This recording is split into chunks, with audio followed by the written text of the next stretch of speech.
ഡ്രസ്സെല്ലാം ഒതുക്കി വെച്ചിട്ടുള്ള കുറച്ച് വീഡിയോകൾക്ക് ശേഷം ഞാൻ ഇന്ന് ഒരു കുഞ്ഞു വ്ളോഗുമായിട്ടാണ് വന്നിട്ടുള്ളത്. അപ്പം കുറേ ദിവസത്തെ വെയിലിന് ശേഷം നല്ലൊരു മഴ കിട്ടിയ ദിവസമായിട്ടാണ് ഞാൻ ഈ വീഡിയോ എടുത്തിട്ടുള്ളത്.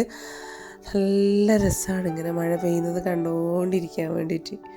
അങ്ങനെ മഴയൊക്കെ നല്ലപോലെ ആസ്വദിച്ച് ഇങ്ങനെ ഇരിക്കുന്ന സമയത്താണ് സ്കൂൾ വിട്ട് മക്കളെ വരവും. അപ്പം മോൻ എൻ്റെ അടുത്ത് പറഞ്ഞു, അമ്മ ഇന്ന് രാത്രി അരി പൊങ്ങിച്ചതും ചിക്കനും വേണമെന്ന്. അപ്പം നമ്മളെ കാസർഗോഡുകാരെ സ്വന്തം അരി പൊങ്ങിച്ചതും ചിക്കനുമാണ്. ചിക്കൻ കറിയല്ല, ഞാൻ ഒന്ന് ഡ്രൈ ആയിട്ടാണ് ചെയ്യുന്നത്. ഇന്നത്തെ വീഡിയോയിൽ ഞാൻ കാണിക്കാൻ പോകുന്നത് കേട്ടോ.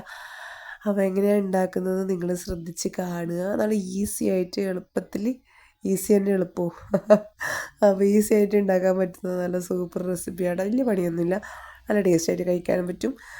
അധികം എണ്ണയൊന്നും ഒഴിച്ചിട്ടും മസാലയൊന്നും ഒരുപാട് വാരിയിട്ടില്ലൊന്നും സംഭവമല്ല. അങ്ങനെ ചിക്കൻ ഞാൻ ക്ലീനാക്കി വെച്ചത് ഒന്നും കൂടെ കട്ട് ചെയ്യുന്നു. നമുക്ക് ചിലപ്പോൾ നമ്മൾ ഉദ്ദേശിച്ച അതേ പീസിലൊന്നും ആയിരിക്കില്ലല്ലോ ചിക്കൻ കടയിൽ നിന്ന് നമുക്കിത് കട്ട് ചെയ്ത് തരിക അല്ലേ. അപ്പോൾ നമ്മൾ ആ ഒരു സൗകര്യത്തിന് വലിപ്പം ചിലപ്പോൾ കൂടുതലുള്ള ആൾക്കാർ അതൊക്കെ തന്നെ അങ്ങനെ തന്നെ ഇടും കറിയിൽ. ചെറിയ കഷ്ണമാക്കേണ്ടവർ ചെറിയ രീതിയിലാക്കും അല്ലേ. അങ്ങനെ ഞാൻ അതൊക്കെ കട്ട് ചെയ്ത്, ഞാൻ ഉണ്ടാക്കാൻ ഉദ്ദേശിക്കുന്ന കറിക്ക് കുറച്ച് ചെറിയ കഷ്ണമാണ് വേണ്ടത്. അതൊക്കെ കട്ട് ചെയ്തിട്ട് സെറ്റാക്കാൻ വേണ്ടിയിട്ടുള്ള പരിപാടിയാണ്. അങ്ങനെ കത്രിക വെച്ചിട്ട് തന്നെ കേട്ടോ ഞാൻ കട്ട് ചെയ്യുന്നത്. ഒരു പ്രാവശ്യം ഇങ്ങനെ ചെയ്യുന്ന സമയത്താണ് എൻ്റെ കത്രിക പൊട്ടിപ്പോയത്. നമ്മൾ മൂത്ത ചിക്കനൊന്നാണെങ്കിൽ ഇങ്ങനെ കട്ട് ചെയ്യാൻ പറ്റൂല. അപ്പോൾ കത്രിക കൊണ്ട് ഇങ്ങനെ മുറിക്കുന്ന ആൾക്കാരുണ്ടെങ്കിൽ നിങ്ങളെ അഭിപ്രായം താഴെ പറയാട്ടെ എങ്ങനെയാണെന്നുള്ളത്. നിങ്ങൾ ഏതിനെ കൊണ്ടാണ് ചെയ്യുന്നത്, എങ്ങനെയാണെന്നുള്ളത്. ചിലവരിങ്ങനെ തറിക്കുമല്ലോ നമ്മളെ ഇതിൽ വെച്ചിട്ട് മരത്തിൻ്റെ. അപ്പോൾ അത് കട്ട് ചെയ്തെടുത്ത ചിക്കനിലേക്ക് 1.5 ടീസ്പൂൺ മഞ്ഞൾപ്പൊടി ഇട്ടിട്ടുണ്ട്. പിന്നെ ഞാൻ ചേർക്കാൻ പോകുന്നത് കുരുമുളക് പൊടിയാണ്. കുരുമുളക് പൊടി ഏകദേശം ഒരു 1.5 ടേബിൾ സ്പൂൺ കൂട്ടിക്കോ. ഇതിപ്പം കറക്റ്റ് ടേബിൾ സ്പൂണിൻ്റെ കണക്കൊന്നുമല്ല. ഞാൻ അതിലില്ല സ്പൂണിൻ്റെ കറക്റ്റ് അളവൊന്നും എനിക്കറിയില്ല. ടേബിൾ സ്പൂൺ അല്ല അത്. അപ്പോൾ ഉപ്പും മഞ്ഞളും കുരുമുളകും പിന്നെ മല്ലി ഇടുന്നുണ്ട് കേട്ടോ. മല്ലി നല്ലപോലെ ഇടുന്നുണ്ട്. മല്ലി ഒരു 4 ടേബിൾ സ്പൂൺ മല്ലി. വീഡിയോയിൽ മല്ലി ഇടുന്നത് മിസ്സായിട്ടുണ്ട്, അതാണ് പിന്നെ കാണിക്കാത്തത്. പറങ്കിപ്പൊടി ഇടുന്നില്ല കേട്ടോ. പറങ്കിപ്പൊടി മീൻസ് മുളക് പൊടി, നമ്മൾ ചുവന്ന കശ്മീരി മുളക് ഉണ്ടല്ലോ, അപ്പം നമ്മൾ പറങ്കിപ്പൊടി എന്നാണ് പറയുക. അപ്പം അത് ഒഴിവാക്കിയിട്ടുള്ള കറിയാണിത്. ഓൺലി മഞ്ഞൾ, മല്ലി, ഉപ്പ്, കുരുമുളക്, ഇത്രയും സംഭവം ഇട്ട് നല്ലപോലെ മിക്സ് ചെയ്ത് പുരട്ടിയിട്ട് വെക്കുക. നമ്മളൊരു കൈയളവ് ഉണ്ടാവുമല്ലോ, ഏകദേശം ഒരു ചിക്കൻ നമ്മൾ വീട്ടമ്മമാർ ഇടുന്ന തരത്തിൽ അങ്ങനെ ഇടാം. ഞാൻ ഏകദേശം ഒരു അളവാണ് പറഞ്ഞത്. ഇപ്പം 4 ടേബിൾ സ്പൂൺ മല്ലി, 1.5 ടീസ്പൂൺ മഞ്ഞൾ, പിന്നെ കുരുമുളക് പൊടിയും പറഞ്ഞു അല്ലേ. അപ്പം അത്രയും സംഭവം ഇട്ടിട്ട് ഇത് മിക്സ് ചെയ്ത് വെച്ചിട്ട് അടുപ്പത്ത് നമുക്ക് ചട്ടി ചൂടാക്കാൻ വെച്ചിട്ട് അതിലേക്ക് വെളിച്ചെണ്ണ ഒഴിക്കാം. അപ്പോൾ വെളിച്ചെണ്ണ ഒഴിച്ചതിലേക്ക് നമുക്കിനി അടുത്തത് ചെയ്യാൻ പോകുന്നത് ഉള്ളിയാണ് ഇടാൻ പോകുന്നത്. ഉള്ളി മീൻസ് എനിക്ക് തോന്നുന്നു കുറേ ജില്ലക്കാർ സവാള എന്നൊക്കെയാണ് നമ്മൾ വീഡിയോയിൽ പറഞ്ഞു കേൾക്കുക. ഈ ഉള്ളിയും സവാളയും തമ്മിൽ എന്താ വ്യത്യാസമുണ്ടെന്ന് എനിക്കറിയില്ല. നമ്മൾ ഈ വലിയ ഉള്ളിയും ഒരു പേരേ പറയാറുള്ളൂ. അപ്പോൾ ഒരു 4 എണ്ണം ഞാനത് കട്ട് ചെയ്ത് വെച്ചിട്ടുണ്ട്.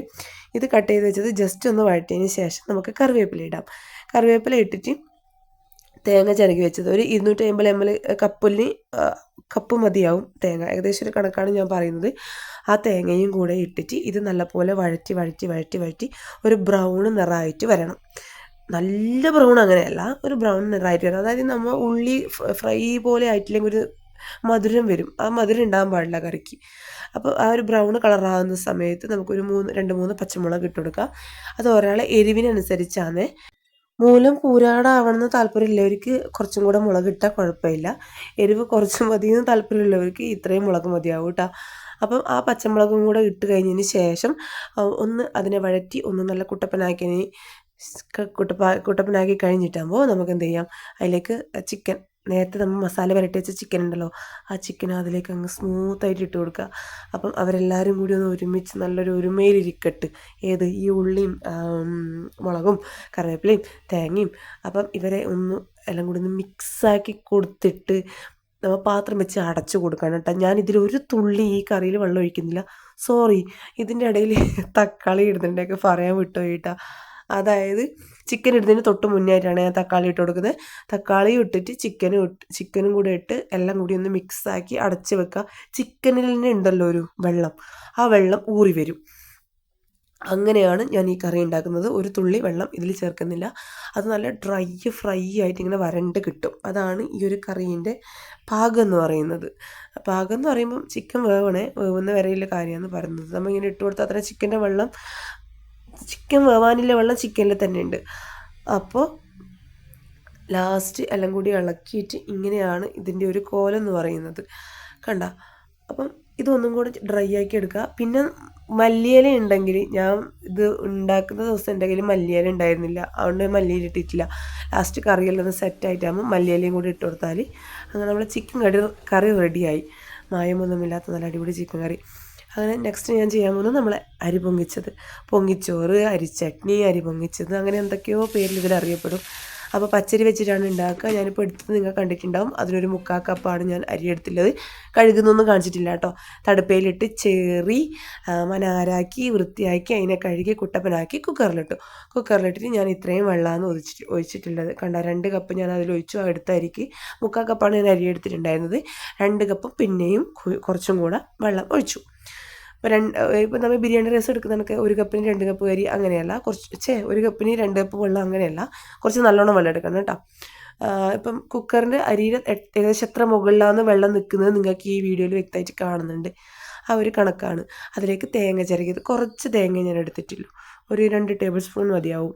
അത്രയും തേങ്ങയും ആവശ്യത്തിന് ഉപ്പും കൂടെ ഇട്ടിട്ട് കുക്കറിൻ്റെ മൂടി നല്ലതുപോലെ അടച്ചിട്ട് നമുക്ക് അടുപ്പിൻ്റെ മുകളിൽ വെച്ചിട്ട് വിസിൽ വരണം. അതൊരു 2-3 വിസിലൊന്നും വേവില്ല. ഞാനിത് വിസിലടിച്ച് അപ്പം തന്നെ എടുക്കുന്നതുകൊണ്ട് ഒരു 7 വിസിലാണ് കണക്കെൻ്റെ പച്ചരീൻ്റെത്. അപ്പോൾ ഒരാളെ അരി വേവ് വ്യത്യാസം ഉണ്ടാവും. അരി അധികം വെന്ത് കുഴഞ്ഞാൽ വലിയ ടേസ്റ്റ് ഉണ്ടാവില്ല. നമുക്കിങ്ങനെ വേറി കിട്ടണം അരി. അപ്പോൾ എനിക്ക് അങ്ങനെയാണ് ഇഷ്ടം. വേവ് അധികം ഇഷ്ടമുള്ള ആൾക്കാരുണ്ടാവും ചിലപ്പം, ചോറല്ലേ കുറച്ചൊന്ന് ഉടഞ്ഞ പോലെ. അങ്ങനെയുള്ളവർക്ക് കുറച്ചധികം വെള്ളം ഒഴിച്ചിട്ട് അധികം വേവിച്ചിട്ട് എടുക്കാം. അപ്പോൾ ഇതിൻ്റെ ഹൈലൈറ്റ് എന്ന് പറയുന്നത്, നമ്മൾ പൊങ്ങിച്ചോറിൻ്റെ ഹൈലൈറ്റ് എന്ന് പറയുന്നത് ഇത് വറുത്തിടുന്നതാണ്. ലാസ്റ്റ് ഉള്ളിയും കടുക്, കറിവേപ്പില, പിന്നെ വറ്റൽമുളകും കൂടി ഇടും കേട്ടോ. ഞാൻ ഇതിൽ വറ്റൽമുളക് ചേർത്തിട്ടില്ല. വറ്റൽമുളക് കൂടി ഇട്ടാൽ നല്ല ടേസ്റ്റാണ്. നല്ലപോലെ എണ്ണയിൽ മൊരിച്ചെടുത്ത് ലാസ്റ്റ് ഈ ഒരു ഫ്രൈ ചെയ്ത സാധനങ്ങളുണ്ടല്ലോ, ഉള്ളി, കറിവേപ്പില, കടുക്, വറ്റൽമുളക് ഇടുന്നവർ അതും കൂടെ ഇടുന്നവരെന്നല്ല, അത് ഇട്ടാൽ അത്രയും ടേസ്റ്റാട്ടോ. ഞാൻ ഇടാനെന്തോ അന്ന് ഇട്ടിട്ടില്ല, അന്നെന്തോ എനിക്ക് ഓർമ്മയില്ല, എന്താണ് ഒഴിവാക്കിയെന്നുള്ളത്. അങ്ങനെ അതും കൂടെ ഇട്ടിട്ട് ലാസ്റ്റ് ഈ ചോറിലേക്ക് ഇത് വറവ് തട്ടി മിക്സാക്കി കൊടുക്കുക. ഈ ടൈപ്പ് ചിലപ്പോൾ വേറെ ജില്ലക്കാരൊക്കെ ആക്കുന്നുണ്ടാവും. നിങ്ങളൊക്കെ അതിന് വേറെന്താ പേര് കൊടുക്കുക പറയാമെന്നൊന്നും എനിക്കറിയില്ല കേട്ടോ. നമ്മൾ പൊങ്ങിച്ചോറ് എന്നാണ് പറയുന്നത്. അപ്പോൾ നിങ്ങളുടെ നാട്ടിൽ ഇങ്ങനെ ഉണ്ടാക്കാറുണ്ടോ നിങ്ങൾ ഭക്ഷണം? അങ്ങനെയാണെങ്കിൽ ഇതിൻ്റെ പേരെന്താണ് എന്നും കൂടെ ഒന്ന് നിങ്ങൾ കമൻറ്റ് ചെയ്യണേ. അങ്ങനെ ഭക്ഷണം ഉണ്ടാക്കിയിട്ട് ഇത് കുറച്ച് തിന്നു. അപ്പം ഞാൻ പറഞ്ഞ വീഡിയോ എടുത്തിട്ടില്ലല്ലോ, കാണിക്കിടുന്ന് പറഞ്ഞിട്ട് കയ്യിൽ നിന്ന് പിടിച്ച് വാങ്ങുന്ന സംഭവമാണ് ഇപ്പോൾ നിങ്ങൾ കണ്ടുകൊണ്ടിരിക്കുന്നത്. ഇതാണ് നല്ല ഇതൊക്കെ പാർന്ന് നല്ല ചോറും കറിയും നല്ല ടേസ്റ്റാട്ടോ. പിള്ളേർക്ക് നല്ല ഇഷ്ടമാവും ഇങ്ങനെ ഉണ്ടാക്കി കൊടുത്താൽ. ഇതിലൊന്നും നമ്മൾ ഹെൽത്തി അല്ലാത്ത സംഭവമൊന്നുമില്ല. ഒരുപാട് മസാല കൊണ്ടുപോയി വാരിയിടുന്നില്ല, ഒരുപാട് എണ്ണ ഒഴിക്കുന്നില്ല. അപ്പോൾ അങ്ങനത്തെ ഒരു ഫുഡാണ്. എല്ലാവരും ഉണ്ടാക്കി നോക്കിയിട്ട് എന്നിട്ട് എൻ്റെ അടുത്ത് അഭിപ്രായം പറയണം. അപ്പോൾ പിന്നൊന്നുമില്ല, അടുത്ത വീഡിയോയിൽ സന്ധിക്കുമ്പോഴേക്കും വണക്കം, ബൈ, അച്ചു.